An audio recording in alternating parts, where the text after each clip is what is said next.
My dad disgusts me. Just like that, he said it, thinking I was asleep. He said it from the next room, his voice low but clear, like someone venting with rage and no remorse. And I just stayed silent. I didn't say anything, not even a sigh. I just squeezed my eyes shut.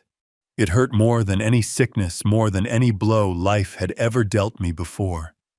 Because that disgust, it came from my own son.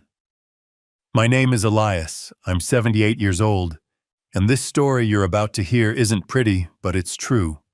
I was born in a rural part of Ohio. I worked with my hands in the dirt since I was a boy, and I became a man, pushing wheelbarrows of cement when I was barely 14. After a lot of hard work, I managed to start a small construction supply company, which over the years became something respectable. Nothing fancy, but it allowed me to raise my 2 children, send them to private school, give them a house food, and I even took them on vacations to places I never dreamed of visiting as a kid. I was their father and mother, because their mom left early on, leaving me with a 5-year-old boy and a 3-year-old girl. I never complained, not once, because they were my engine, my faith. I cooked, I washed, I took them to the doctor, to school, to soccer practice, to the school plays. I worked from sunup to sundown, and still I managed to read them a story before bed, and I did it with joy. Not because I had to, but because I loved them with everything I had. And now, almost 40 years later, to hear him say that my dad disgusts me. I couldn't sleep that night. I stared at the ceiling like a ghost, my heart shrunken, my mind repeating those words like a malignant echo. I didn't know whether to cry or laugh at how foolish I'd been, so blind, because now it all made sense. The impatient glances, the sighs when I spoke, the sarcastic comments at family dinners. I just didn't want to see it. I clung to the image of that little boy who used to hug me with his short arms, his hands full of mud, who would tell me, "Daddy, don't go," every time I left for work. But that boy didn't exist anymore. What was left was a cold, ungrateful, and cruel man. The next day I got up as always. I made coffee, put bread on the table, and waited for him to come out of his room.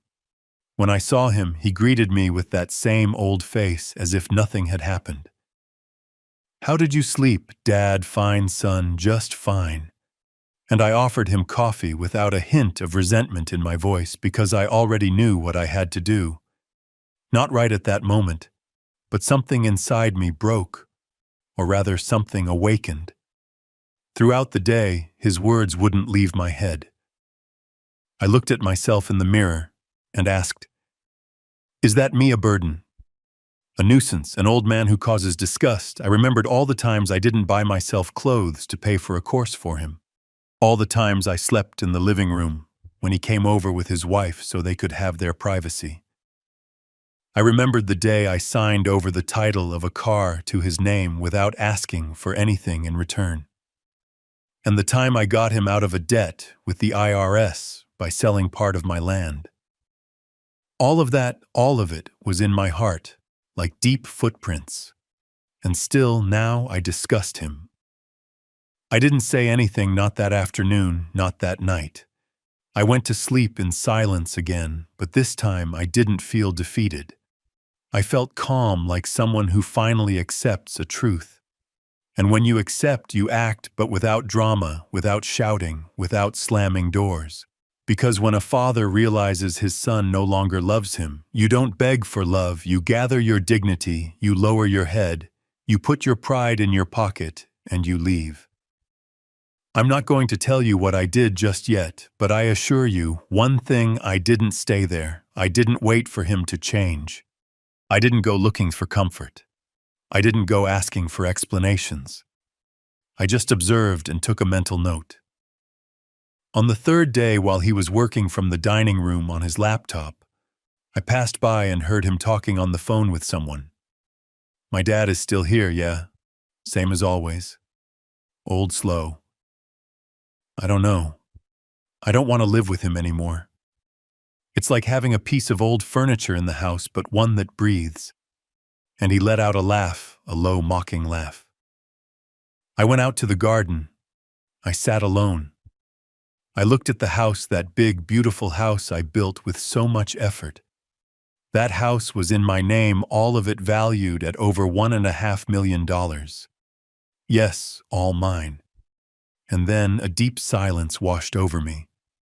Not of sadness, no.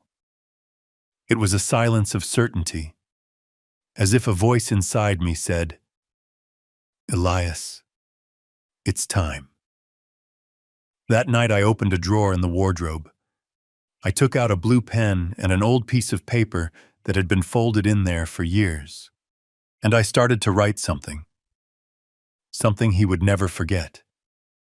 But more on that later. Comment below. If you had heard that from your own son, what would you have done? And tell me too, from what corner of the world are you listening? Because this story is just getting started. I didn't write a long letter, no. I didn't even use fancy words. I just wrote what was necessary. A few lines clear, direct, like everything in my life. I left it neatly folded, tucked inside a yellow envelope I had kept for years along with other important papers. I placed it on my desk. And I continued with the rest of the plan without rushing, without anxiety. Because when you have been humiliated that way, there is no urgency, there is only decision. Before that, I walked through every corner of the house.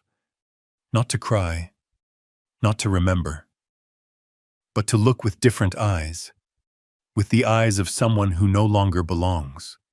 I walked down the long hallway I built with my own hands when I still hadn't finished paying off the loan. I touched the door of my daughter's room, the one I painted pink when she turned 15, and I stopped in front of the portrait of my late wife in the dining room. I spoke to her in a low voice. I said, "I'm sorry I didn't see sooner who our son was becoming." And then I went to the bank. I had an appointment with my financial advisor, a very proper young man with whom I had spoken before. He knew I didn't have many expenses, that I lived off my pension and some rental income. But what no one knew was that I had a fund saved up, an account in dollars that I started building many years ago just in case, because every cautious man knows that the just in case always arrives. That day I withdrew the amount I needed to do what I had to do, without moving much, without raising suspicion. In the afternoon, I went to talk to the same real estate agency that helped me buy the house 30 years ago. An older gentleman who still remembered me attended to me. "Elias, what a pleasure to see you. What brings you here?" "I want to sell my house as soon as possible." He looked at me with surprise. He asked if I was sure. I said yes, that I wanted discretion, and I made it clear. The property was in my name, no debts, no mortgage, no legal complications. Everything clean. Any special reason he asked? Only one. I want to disappear. He didn't ask any more questions. He just nodded his head. While the paperwork started moving, I continued my life as if nothing was wrong. Samuel thought I was still the same. I cooked, watered the plants, answered him politely. But I wasn't the same. There was an invisible distance between us, a distance he couldn't see. But I felt it like a wall. One night he brought some friends over for dinner. They laughed, drank beer, played music. I didn't say anything. I locked myself in my room. But I could hear his voice again. "My dad doesn't have a clue. He's old now. He's in his own world." And another one replied, "But he lives like a king, huh? This house is a palace." And he burst out laughing. "Sure, as long as he's alive. Let him enjoy it. It'll be mine after." It was right there at that moment that I knew my decision was correct. A few days passed, and the sale progressed quickly. The buyer was from out of state. He wanted to pay in cash. He was in a hurry, just like me. Everything aligned as if life itself was saying, "That's enough, Elias. Get out of there." The night before the closing, I slept little. Not because of doubts, but because of emotion. It wasn't revenge I felt. It was relief. It was as if a stone was finally being lifted from my soul. The next morning, I signed the papers. I sold the house for $1.5 million. The money was deposited into a new account at another bank with another name as the legal beneficiary. Mine. But with a reinforced privacy code. No one could trace anything.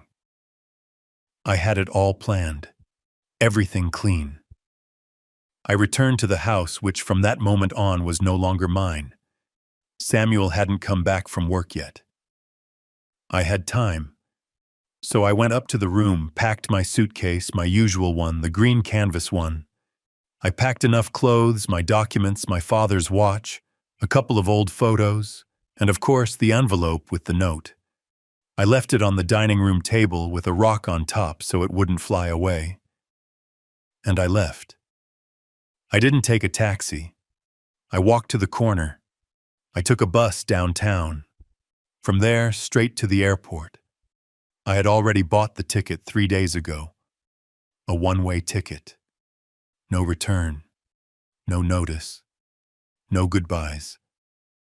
And as the plane took off, I felt peace. A strange, silent peace, the kind you only know after a great deal of pain. Samuel arrived that night and called me. Once, twice, 3 times. I didn't answer. He left me a message. "Dad, where are you? Why aren't you home?" Minutes later, another message. "What does this mean? You sold the house, are you crazy?" And finally one more. Shorter, harsher. "What did you do, old man?" I didn't answer any of them. And the only thing he found was the note I left him on the table. The same one I wrote with a firm hand, without a tremor. The one who disgusts you is gone. And he took everything with him. You don't have to be ashamed anymore. Now learn to live without him. Goodbye, son. Because there comes a time when silence is not cowardice. It's justice. And the best was yet to come. Because he thought everything was his. But he had no idea what was still on its way. I never thought that at my age I would be starting over from scratch. But it's also true that I never imagined my own son would push me to this point. The plane landed in Denver at 9 at night. No one knew I was there. No one was waiting for me. But for the first time in a long time, I didn't care. I had booked a simple room in a modest motel downtown. Nothing fancy, but enough to spend a few weeks while I decided my next move. I checked in with a compound name using my 2 last names and paid in advance with cash. I didn't want to leave a trail. Not because I was afraid, but because I didn't want anyone coming to look for me. Especially not him, because I knew him. I knew that sooner or later Samuel would react. Not out of love, not out of concern, out of self-interest. That same night, as I lay on the hard motel bed, I checked my old cell phone and saw more than 20 missed calls. All from him. More texts. More voicemails. Some pleading. Others furious. One even insulting me. How could you do something so stupid? What am I going to do now? Where are you, you old idiot? I turned off the phone. I wrapped it in a cloth and left it inside my suitcase. I wasn't going to answer. I wasn't going to give him explanations, because I didn't have to anymore. I had spent my whole life giving him what was never asked of me. My father was strict, tough, silent. He never hugged me. He never told me I love you. But he taught me to have integrity, to be honest, to stand by my word, to not sell my dignity for affection. I wanted to be different. I wanted to be a warmer, more present father. But I was wrong. I confused love with overprotection, kindness with weakness. And he got used to a father who was always there, who always said yes, who never demanded anything, until he felt entitled to despise me. The first few days in the new city were strange. I would wake up early as always and go for a walk through the streets without a destination. I watched people pass by the street vendors, the children coming out of school, and I thought, how many of them were also abandoned by their children? How many old men like me are out there walking alone with broken hearts, pretending it doesn't hurt? I'd buy a coffee from a corner stand. I'd sit in the downtown square and watch life go on as if nothing had happened, as if my story didn't matter. But I knew it mattered. Maybe not to the world, but to me. One afternoon, I met an older man, Mr. Robert, who also lived at the motel. We sat down to talk. He asked if I had family, and I answered that I once did. He looked at me in silence and then said, "Some things are lost and are no longer worth looking for." He was right. I told him a little of what I had been through without giving names or details, just enough. And he told me, "You did the right thing, old man. No one has the right to treat you like trash, not even a son, especially not a son." I slept more peacefully that night. Meanwhile, I found out from the lady at the motel that there was a small cozy house for rent on the outskirts of town. I went to see it. It was surrounded by trees with a small garden in front and an old hammock hanging between two wooden pillars. I liked it. It reminded me of the times when my children were little, when they would hang hammocks between the trees in the yard and play pushing each other until they almost touched the sky. I rented the house for 6 months, also paid in cash. I bought simple furniture, a television, a stove, a comfortable armchair, and a light wood table, and I settled in. Just like that, silently, without telling anyone, I started over, at 78 years old. But of course, the story wasn't going to end there. One day, while I was walking through the market, my old cell phone, which I had kept stored away, started ringing. I had only turned it on to handle a bank transaction. And there it was. The message. A formal email written by a lawyer. My son Samuel was notifying me of an intent to contest the sale, claiming I was not in full possession of my mental faculties at the time of selling the house. I had to read it 3 times to believe it. He wanted to claim I was senile, that I was losing my mind, that I didn't know what I was doing. I didn't get angry, I didn't despair. I just took a deep breath. And I smiled, because I had already foreseen all of this. Before the sale, I had asked my doctor for a complete certificate signed and sealed stating that I was in full lucid health, both physically and mentally. I had also made a video recording with the notary explaining that the sale was voluntary, conscious, and without any kind of pressure. And as if that weren't enough, I had drafted an additional document stating that I was doing it by personal decision for private family reasons that I did not wish to share publicly. Everything filed, everything notarized. So I called the lawyer from the email. I introduced myself as Elias, and I told him calmly, "Tell Samuel to forget it. He's not going to get a single dollar from that house. And if he keeps insisting, I will present evidence that will make him look ridiculous in front of the judge." There was no response for several days, until a new message arrived. This time it was a voicemail from Samuel. His voice sounded different, tired, desperate. "Dad, I didn't know you had done all that.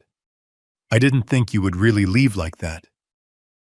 I was just angry, okay? I didn't mean to say that. The thing about disgust, it was stupid. I'm sorry. Come back, please come back. Don't leave me alone." I didn't reply. I turned off the phone. I poured myself a coffee. I went out to the patio. I sat in the hammock. And for the first time in many years, I felt that I owed no one anything. Because there is no worse abandonment than that which comes from a son who still lives under your roof, and yet treats you as if you were invisible. And I was no longer willing to live like that.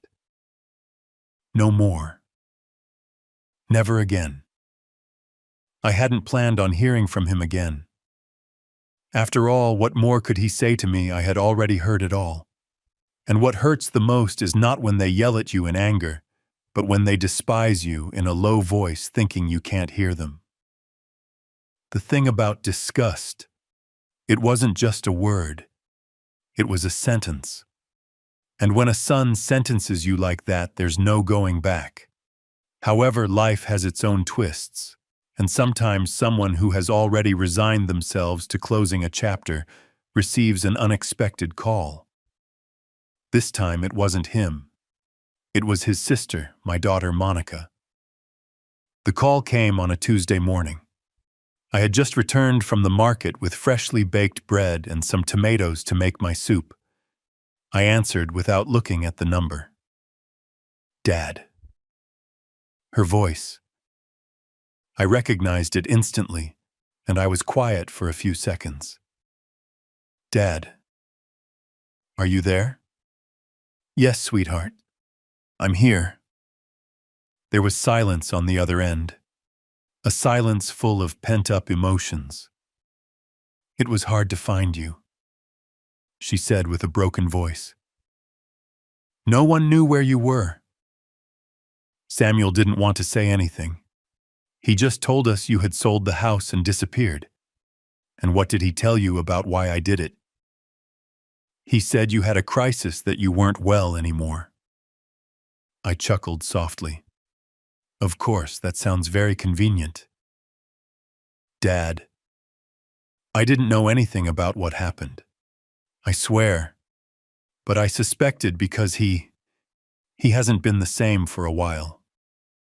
I asked her to speak calmly without rushing. I told her my version without embellishments, without exaggerations. I told her about I discussed him, the plan, the sale, the note. She cried. Not out of surprise, but out of sorrow. I always knew something wasn't right. She confessed. Samuel changed a lot. He became arrogant, cold. He used you, Dad. And I saw it. But I was afraid to speak up. He told me not to get involved, that you knew what you were doing. And I knew it, sweetheart. I just didn't want to see it. Because as a father, you always hope that love will be stronger than ingratitude. But it's not always the case. She asked to see me. She said she needed to hug me, that she had things to tell me, that her son, my grandson, was asking about me all the time. I hesitated because I still had that distrust stuck in me, that fear that it was all part of a game by Samuel. But something in her voice convinced me. I always felt Monica was more sensitive, more fair. And after all, not all children are the same. A week later, she arrived at my new house.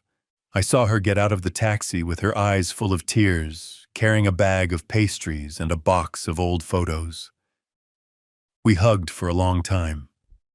We cried without saying anything. Just that hug. It said everything we hadn't said to each other in years. We spent hours talking. She told me things that left me stunned. That Samuel had tried to get into my old house after the sale. That he caused a scene with the new owner. That he had gone to the family to say that I had abandoned him. That I was sick. That he even tried to pull strings to have the sale declared invalid. But no one believed him. Because the papers were in order, and because in the end time puts everyone in their place. Monica asked me if I planned to go back. I told her no. That this new life, though more modest, gave me something I had lost years ago. Peace. That I didn't miss the noise or the TV at full volume or the sarcastic comments during dinner. That I preferred the sound of birds in the morning and the silence at night. She looked at me with a tenderness that broke me. Dad, can I come more often? Always, sweetheart. This door will always be open for you. That afternoon when she left, I sat in the hammock with a cup of coffee. I watched the sunset and I thought, how many men like me have had to start over after a lifetime of giving? How many fathers are discarded as if they were old furniture? Society applauds us when we work and provide. But when we get old, it wants us to be quiet. And when a son says, "My dad disgusts me," what he's really saying is that he's no use to me anymore. But that's where you have to respond. Not with hatred, not with screams, but with dignity, with firm steps, with decisions that teach without the need for words. And that lesson Samuel was beginning to understand, damaged by his own echo, because the things said in a low voice sometimes reverberate for a lifetime, and my life was just starting to find the right volume. After that visit from Monica, the days started to have a different flavor. It wasn't happiness, no. I'm not exaggerating. But it was like a gentle calm, like when it stops raining after weeks, and you can finally see the sky without clouds. She would come to see me every Saturday afternoon. She brought food made with her own hands. She helped me with things around the house, swept the patio. She listened to me without interrupting. And the most beautiful thing of all, she brought my grandson Ethan, a boy of just 8 years, who with one look gave me back something I thought was lost. Sincere tenderness. The first time Ethan came, he approached me shyly with a ball in his hand and said, "Are you my Grandpa Elias?" I swallowed hard. "Yes, son, I am. And why didn't you live with us?"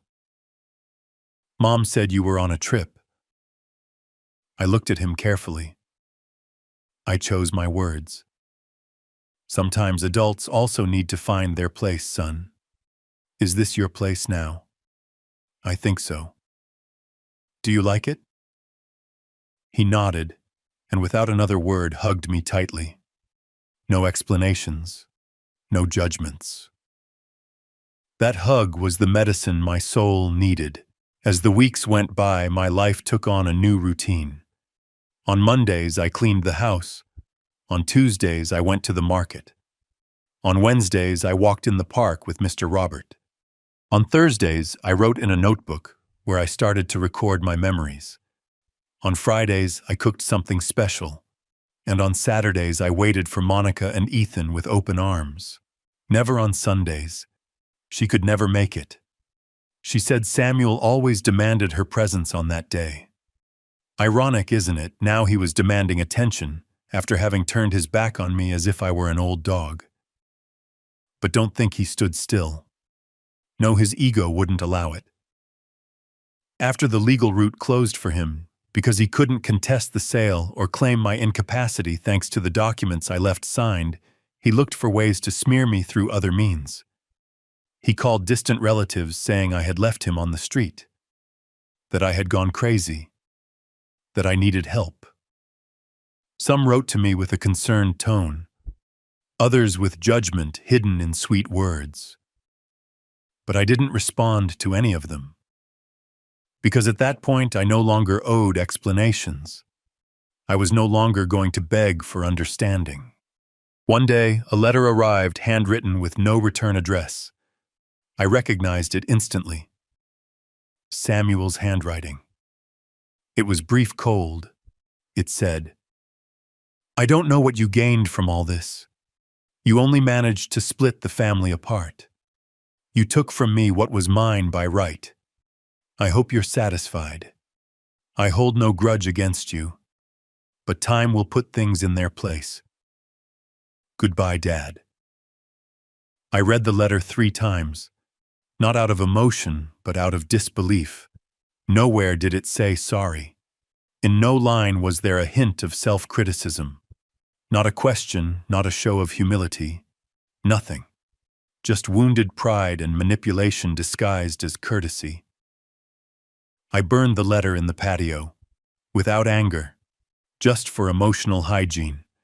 And on that very day, as the ashes flew with the wind, I sat in the hammock with the notebook on my lap and wrote something I never thought would come from my hand.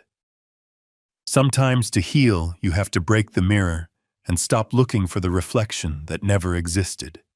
I didn't lose my son. I lost the illusion that he was someone he was not. That sentence stayed with me.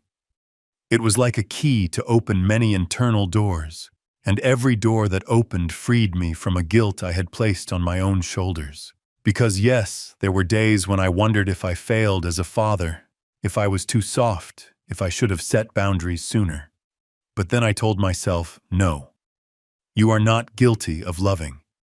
It's not your fault if the one who received your love didn't know what to do with it. The following month, I was invited to a small gathering at the neighborhood cultural center. Mr. Robert had signed me up without asking. It was a meeting for seniors where they shared life experiences, played chess, told anecdotes. At first, I didn't want to go, but he insisted, and I went. I met men and women with stories that left me speechless. A lady who was abandoned by her 5 children. A man who found out he had been declared dead so they could collect his pension. A grandmother who raised her grandchildren as her own and was then kicked out by her daughter-in-law. And yet there they were, smiling alive, telling their stories like someone watering a plant so that others may flourish. They invited me to speak, and I spoke with a clear voice with a firm chest. I sold my house and disappeared because I heard my son say that I disgust him, and I didn't leave out of pride. I left out of self-respect because I understood that if I didn't defend myself, no one would, and that a father's love should not be used as an excuse for a son's abuse. There was silence, then applause, and a lady hugged me on my way out with tears in her eyes. Thank you, Elias. You said what many of us feel and don't dare to say. That night I walked home with a light heart looking at the starry sky, as if for the first time because I understood something fundamental. My story was not unique, and although that hurt, it also made me feel less alone. I was not an isolated case. I was part of a generation that gave everything, and in many cases was forgotten. But I was also part of a new wave. A wave of late dignity, of silent justice, of fathers and mothers who said enough. When I arrived, I found a note from Monica under the door. It said that Ethan had drawn something for me. It was a sheet with crayons, him and me sitting in a hammock, drinking coffee. Below, written in a child's handwriting, it said, "My grandpa isn't sad anymore." And it was true. Maybe I still had wounds, but sadness not anymore because I had finally become the owner of my own life again, and I didn't plan on letting it go ever again. I was never a man of luxury. I never needed to have the newest car or the most expensive shoes. My greatest wealth was always in seeing my children grow up with dignity, with hot food on the table and a roof that didn't leak. That was enough for me. But when you reach a certain age, you realize there are things that can't be bought with all the money in the world. Respect, gratitude, the sincere look of a son, and the quiet silence of a guilt-free night. That peace, I had finally found it in that simple little house in Denver, surrounded by people who didn't judge me, who owed me nothing, and therefore didn't use me either. Monica came more and more often, and Ethan already knew my routine. He knew that on Tuesdays I made noodle soup, that on Thursdays I cleaned the yard, and that on Saturdays I had some lemon cookies saved for him that he loved. We laughed a lot, played cards. He told me about school, about his friends, about how they called him the wise man's grandson when he talked about me. And that filled me with pride because even though Samuel had turned his back on me, Ethan restored my faith. One Friday afternoon, Monica arrived more serious than usual. She sat in the kitchen while I made coffee and lowered her voice. "Dad, I need to tell you something, but I don't want you to get angry." "Tell me, sweetheart." "Samuel is not doing well, not at all." I stood still with the spoon in my hand. In what way? He was fired from his job. It seems he was having problems with several colleagues, and there was an audit where they found strange transactions. He denies everything, but things don't look good. He's desperate. I didn't say anything. I just served her the coffee and sat down across from her. And what do you think I should do? Nothing, Dad. I just wanted you to know. He didn't ask me to come. He doesn't even know I'm here, but I think he's hitting rock bottom. And you know how he is. When he feels cornered, he attacks. Do you think he'll come looking for me? I don't know. But if he does, I want you to be prepared. I nodded in silence. I had already imagined something like this. Samuel had always had that mix of pride and desperation that made him dangerous when things didn't go his way. He thought the world owed him something, as if everything he had was by right and not by someone else's effort. And me, I was no longer willing to support him. I didn't sleep much that night. I sat in the armchair on the patio under the stars and thought about life, about how you give everything for your children, and sometimes you end up running from them, about how love is not enough if there is no respect, and about how as much as it hurts, you have to accept that not all children deserve the same place in your heart. Some earn it, others lose it. 2 days later, what Monica feared happened. It was 6 in the afternoon. I had just returned from downtown where I had gone to buy some nails to fix a loose board on the porch. As I turned the corner, I saw him. Samuel. Sitting on the curb, his face buried in his hands. He had deep, dark circles under his eyes. His clothes were wrinkled, and that twisted expression of someone who has no more excuses. He looked at me. He stood up. Dad? I didn't say anything. I kept walking towards the door. He followed me. Dad, please just listen to me. Listen to what another speech about how I owe you something. No, not this time. Then speak. He stood there taking a deep breath. His eyes were red. I was wrong, I know. I said things I shouldn't have, things I didn't even feel. But I was angry, frustrated. With me, with myself, but I took it out on you. You said I disgust you, remember that? Yes. And tell me, Samuel, what do you do with a father who disgusts you? Do you ask him for help when everything goes wrong? He looked down. He didn't answer. What do you want now? Nothing. I just wanted to tell you that if you ever decide to talk to me again, I'll be here. I won't bother you anymore, I swear. He looked at me one last time and left. He walked slowly, dragging his feet like someone who has nowhere else to go. I went into the house, closed the door. I leaned against it and took a deep breath. I didn't cry. I didn't feel pity. I just felt that I wasn't the same anymore, that that man Samuel no longer had power over me. Not his words, not his misfortunes, not his guilt. Because I had already freed myself. And when you free yourself, there is nothing and no one that can chain you again. That night, I wrote another sentence in my notebook, one that I want Ethan to read someday. Forgiveness is not always about going back. Sometimes forgiving is to keep walking, but on a different path far from the one who hurt you. And with that, I slept peacefully. Because sometimes justice is not punishment. It's simply distance. And I was finally far from everything that had hurt me. I never imagined that the greatest distance was not measured in miles, but in respect. Because now that I think about it, Samuel and I could have been in the same house under the same roof, eating at the same table. But we lived in different worlds. He ever more full of anger, of contempt, of a superiority I don't know where he got. And I ever more silent, swallowing the pain, so as not to break the little that was left between us. But that silence ended. Not when he yelled at me, not when he ignored me, but that night when he uttered that word.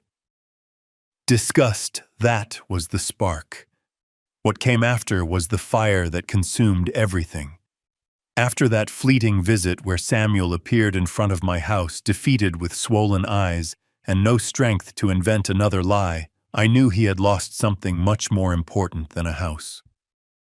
He had lost his father not physically, but emotionally, and that is not recovered with tears or promises.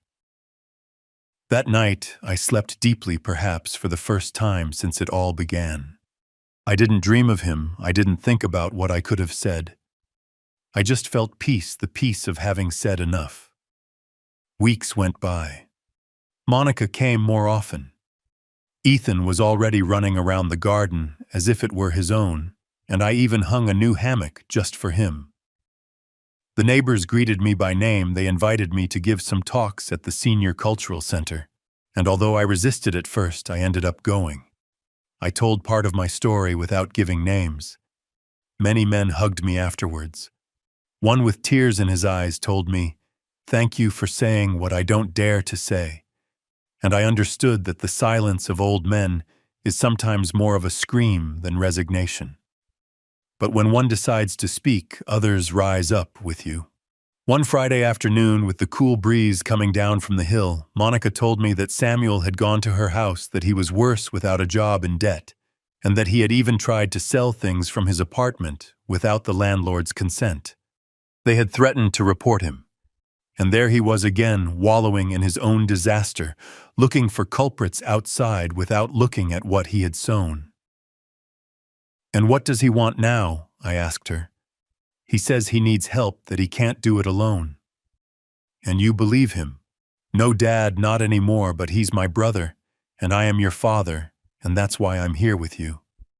That dialogue resonated with me because I knew that at some point, Samuel would come back, not to truly apologize, but to look for a lifeline. And I was very clear that I would not be the one to give it to him, because there is something more valuable than lending a hand, knowing when not to. 3 days later, the inevitable happened. They knocked on the door just as I was finishing lunch. I approached cautiously. I wasn't expecting a visitor.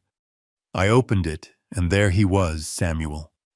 He wasn't carrying a suitcase, he wasn't carrying flowers, just his long face and broken voice.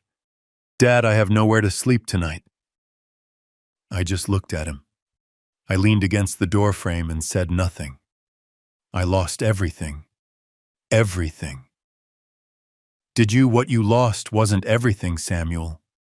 It was me. And that you lost that a long time ago. Are you going to be that harsh after everything you did for me? Now you leave me like this. It hurt me. Not because of his words, but because of his manipulation. Even in that state, he didn't understand. He didn't take responsibility. Do you know why I can't let you in, Samuel? Because you're not asking for forgiveness. You're asking for help, and they are not the same thing. What's the difference? Forgiveness is born from the soul, and help from self-interest. And you have no soul in this visit. I closed the door. Slowly, without violence. My hands were shaking not from fear, but from certainty, because that was the last time I saw him. After that, I didn't hear from him again. Monica told me he had left the city, that he tried to get a job in another state, that he was going around saying I was a bitter old man. I didn't care. I didn't want to know anymore. I focused on myself, on Ethan, on sunny Saturdays, on breakfasts with cornbread, on the books I had left unread for years. I started writing my memoirs, not with the idea of publishing them, but to leave them for my grandson, so that one day when he is grown, he will know who his grandfather was, what he did, what he did not allow, what he defended with dignity. Sometimes, as evening falls, I sit in the hammock with a cup of coffee. I listen to the birds, the wind, and I think about life, about how everything can be lost except dignity, and that although many do not understand, it is the only thing that makes us truly free. I don't know what will become of Samuel. I don't wish him any harm, but I don't expect him either. Because I learned that not all bonds can be saved. Some must be let go so that one does not sink with them. And I finally stopped sinking, because I chose to swim to shore alone but at peace. There is a type of loneliness that does not hurt. A chosen loneliness that is not imposed by abandonment, but by dignity. That was the one I chose. Not to punish anyone nor to play the victim, but to respect myself. Because after a lifetime of giving, the day comes when you also give something to yourself. Silence, peace, distance. And since I made the decision to walk away, it was as if the world finally turned down the volume. As if the noise that haunted me, the contempt, the humiliation, the manipulation remained on the other side of a door I never intended to open again. My days remained simple. I would wake up early, make my coffee, sweep the garden, and sit in the hammock to watch the sunrise. Sometimes I would write. Other times I would just stay there breathing, listening to the wind in the trees, watching the leaves fall one by one without hurry. Monica came every weekend. Sometimes she brought Ethan. Other times she came alone. She told me about her work, about how she was trying to start something on her own. She asked for my advice, laughed at my jokes, took care of me. She made me feel like a father again, but not out of obligation, but out of genuine affection. One morning she arrived with a cardboard box. "Dad, I brought something I think you should have." "What is it?" "Your things that I found in the old house. They were stored in a closet mixed in with Samuel's papers. It seems you forgot them." I opened it with curiosity. There were old photos, notebooks, receipts, letters from when my wife was still alive. Also a cassette tape with my voice teaching Samuel the multiplication tables when he was 8 years old. I put it in a tape recorder I still had, and I heard my own voice saying, "Come on, son, you can do 9 times 7. And his little voice tiny answering with doubt. I broke down. I cried without making a sound, just with my eyes letting that memory pierce me. Because that boy, he did love me. That boy who repeated, "Thank you, Daddy," after every correct answer. He was the one who hugged me tight without shame, but that boy got lost somewhere along the way, and I didn't know when it happened. Monica watched me in silence, and when the recording finished, she approached slowly. "Do you regret anything, Dad?" "Yes, not having said enough sooner. For having put up with so much for fear of losing something that in the end no longer existed." She was lost in thought. Then she said something I will never forget. "I always admired you, Dad, but since you did what you did, since you had the courage to leave, I admire you more." Her words hugged me from the inside because I understood that I had not failed as a father, that I had failed perhaps as a silent man, that I had allowed more than I should have out of love, yes, but also out of habit, out of that idea that fathers must endure everything. And no, they shouldn't. Days later, I received a certified letter. It was from a lawyer. I was surprised. I thought there were no more legal matters pending, but when I opened it, I understood. It was a notice of lien. Samuel had used my name as a guarantee on a loan he never paid back. A forged signature, clearly. I was no longer listed as the owner of the house, but he had tried to use my old name on old documents. The bank had detected the irregularity and was now launching an investigation. They couldn't blame me, but they did ask for my cooperation. I immediately called the lawyer who had assisted me with the sale of the house. I told him everything. The next day, he filed a formal complaint for identity theft. We had proof signature comparisons, dates, notarized statements. Everything in order. I wasn't surprised. I already knew well what Samuel was capable of, but this time it hurt less because it no longer affected me personally. It was as if that chapter was so far away that its shadow could no longer reach me. What bothered me most was thinking about Ethan, about the father he had, about the example he was seeing. So I decided something. I called Monica and told her I wanted to open an education fund for the boy. I didn't put it in her name or even mine. I set it up with a special clause untouchable until he turned 18 with legal supervision and a designated financial guardian. I made sure that this boy, at least he would not repeat the story. What if Samuel finds out? Monica asked me. Let him find out. I don't owe him any explanations. I owe my grandson something better. She cried. She hugged me tightly. She said, "Thank you for not giving up, Dad." I gave up once when I thought all was lost. But now, no. Now I'm more alive than ever. That night I wrote a letter to Ethan. I kept it in a safe with the fund document.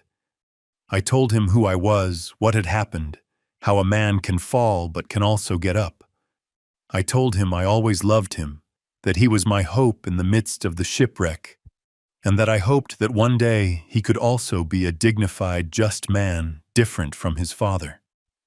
Not with hatred, but with awareness. The following weeks were quiet. The lawyer informed me that Samuel did not show up to testify, that he was in another state, that he would probably face legal consequences. I wasn't happy, but I wasn't sad either. Because what happens when you play with fire is that sooner or later you get burned. And he long ago had lost control of the fire he had started. One afternoon while watering the garden, I saw Ethan ride by on his bike with a grin from ear to ear. He stopped in front of the gate and shouted, "Grandpa, I love you so much." I dropped the hose, walked over and replied, "And I love you too, son, more than you can imagine." And at that moment, I knew it was all worth it. Every tear, every silence, every difficult decision. Because what you sow with love, even if the road is full of stones, always ends up blooming. You just have to have the courage not to abandon the seed and the patience to wait for spring. There are silences that scream truths louder than any word. And at that point in my life, I no longer needed explanations or apologies. Because when you have been truly hurt, what you desire most is not for the other person to suffer, but for your own suffering to end. And that finally was happening. I had healed. Not with medicine, not with therapy. I healed with distance, with dignity, with the certainty that what I did was just. And above all, with the sincere love of those who did decide to stay. Like my daughter, like my grandson.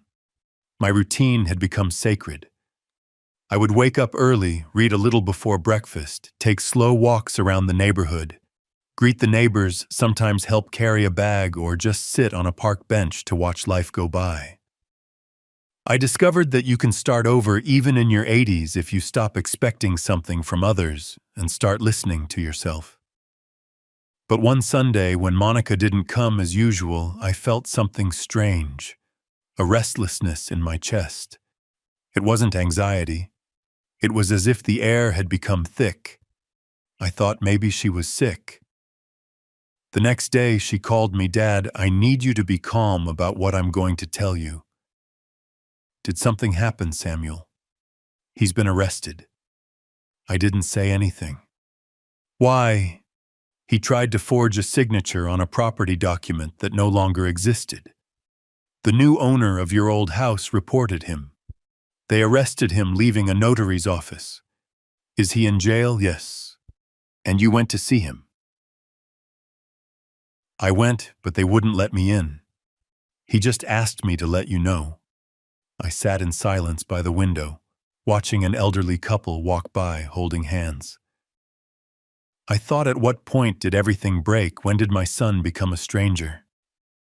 Where was that boy who hugged me when he fell off his bike? What do you want me to do, Monica? Dad. I just wanted you to know. Not so you can save him, but so you can be at peace with your decision. I'm already at peace, sweetheart. For a long time now. Whatever happens with Samuel now, it's a consequence of his own actions. I know. Thanks for letting me know. I hung up the phone. I didn't feel joy, nor sadness, just a quiet resignation, like someone watching a storm in the distance but has already built a sturdy roof. That night, I couldn't sleep completely. I got up, went to my desk, and opened the notebook where I had been writing my memoirs. The last page was blank. I sat down and wrote. Sometimes the child you raised with the most care is the one who forgets you the most.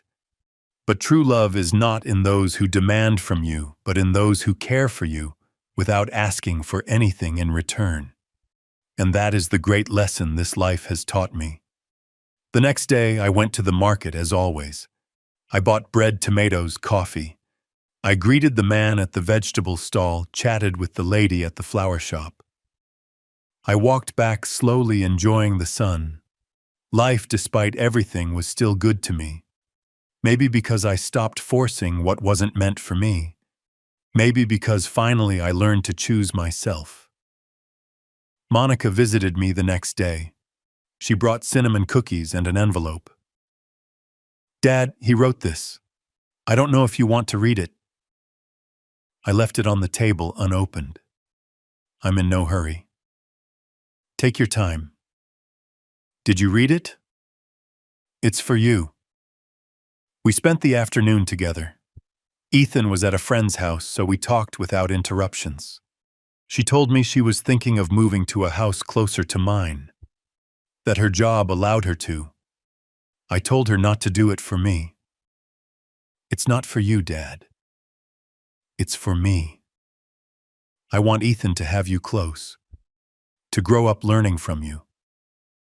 I was moved because I understood that despite everything I lost with the other, I had gained everything. When they left, I was alone. The envelope was still there, untouched. I took it. I hesitated, but I opened it. Dad, I know you might not read this. And if you do, you might not believe anything I say. And you'd be right. I have no way to justify what I did, what I said, what I was.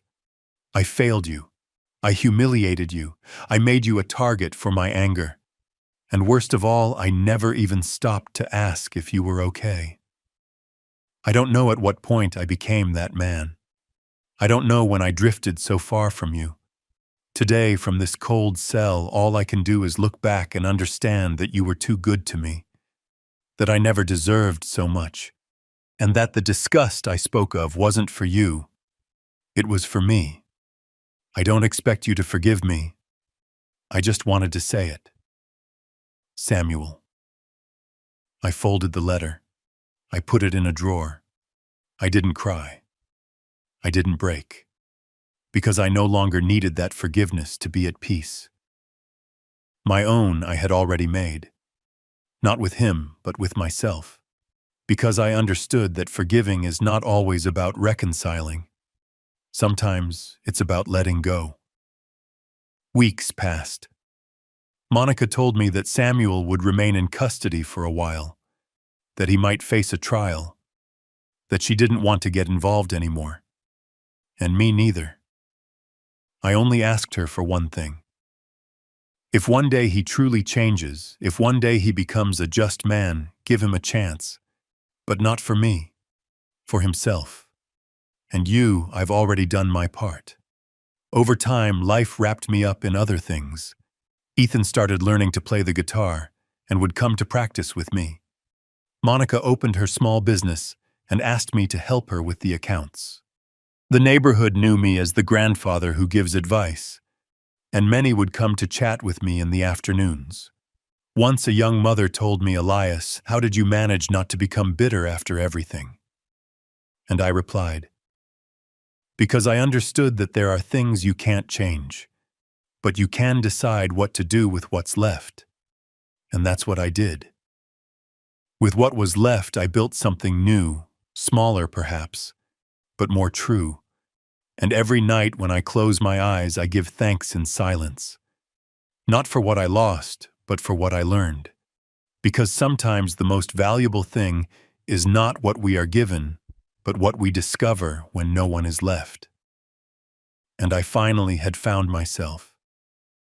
Life teaches you sooner or later that not everything that breaks can be fixed, but also that not everything that is lost is missed. And if you grow old without learning that you live with a backpack that never lets you walk straight. I thank God let go of many things in time. Not to forget, but to no longer carry what was not mine to carry. And so I arrived here, with a whole heart although with scars, with a straight back although I have endured many humiliations, with open hands. But no longer to give to those who despise, but to hold those who value.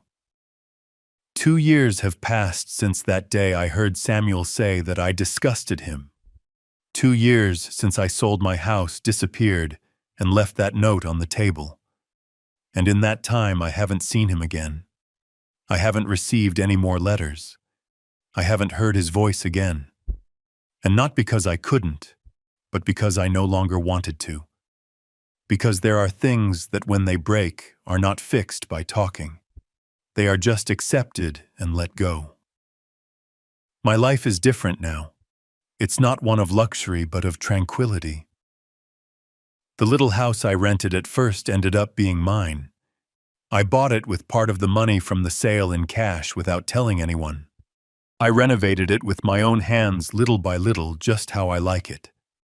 I put up a wooden fence, a double hammock on the porch.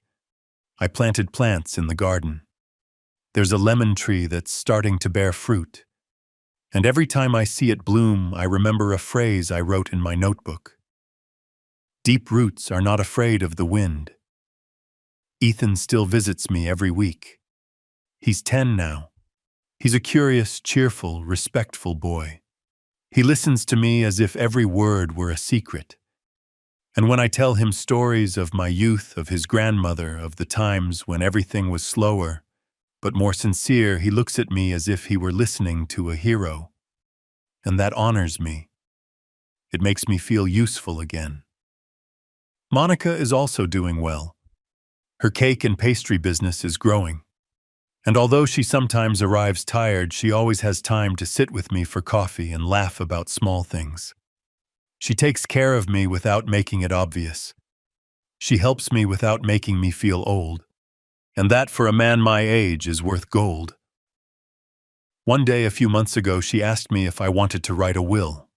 I said yes, but with one condition, that she not get involved, that she not know anything until I was gone, because I wanted to do it without pressure, without expectations. I drafted it calmly. I left a portion of the money for Ethan with the same clause as before. Access only from the age of 18 for educational purposes. I left the house for him as well, and a sealed envelope to be delivered only when he is old enough to understand. Inside is my notebook of memoirs with all my reflections, not for him to admire me, but for him to learn. So he knows that love also needs boundaries, and that dignity is never negotiated. As for Samuel, he is not in the will, not a dollar, not a word. Not for revenge, but for justice. Because one cannot reward the one who tramples, nor leave an inheritance to the one who despises.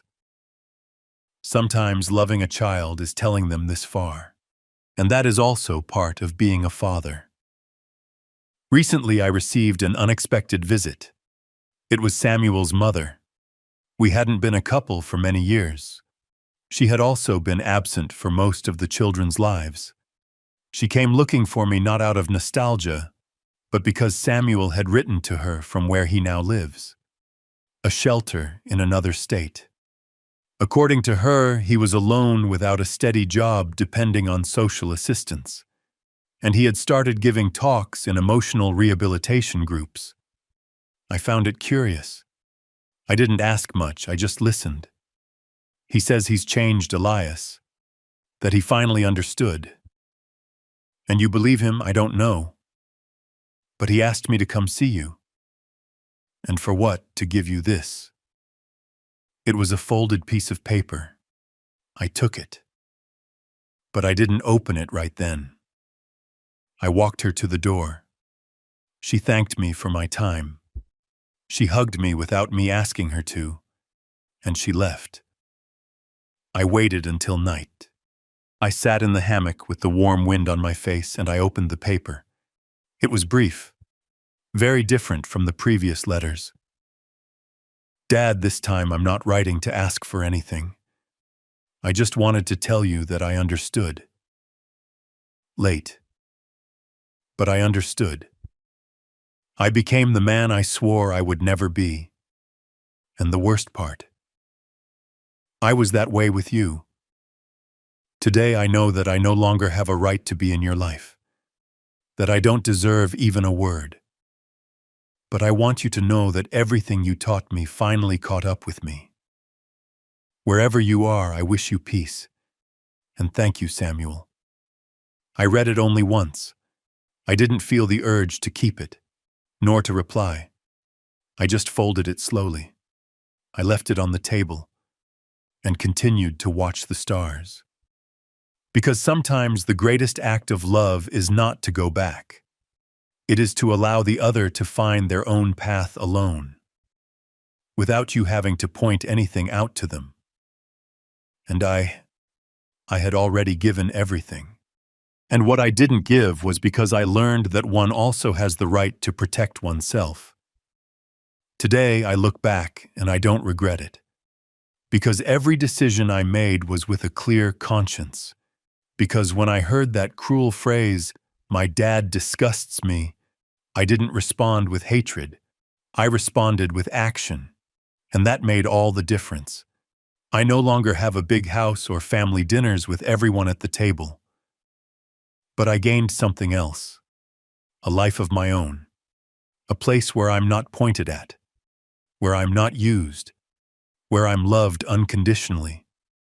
And that is more than many have. So if you're listening to this story and you feel on the verge of giving up, if you think there's no way out, if you think no one values you, I tell you this from the bottom of my soul, it's not too late. It's never too late to choose yourself, to lift your head, to say no more. Because sometimes the end is not a fall, it's a rebirth. Now tell me, what would you have done in my place? And tell me also, from what corner of the world are you listening to this story? Because maybe I'm not the only father who chose to live with dignity, even if it was alone. And if you've made it this far, I thank you for listening to me. Because every word I told was with my heart in my hand. And if this story touched you, share it.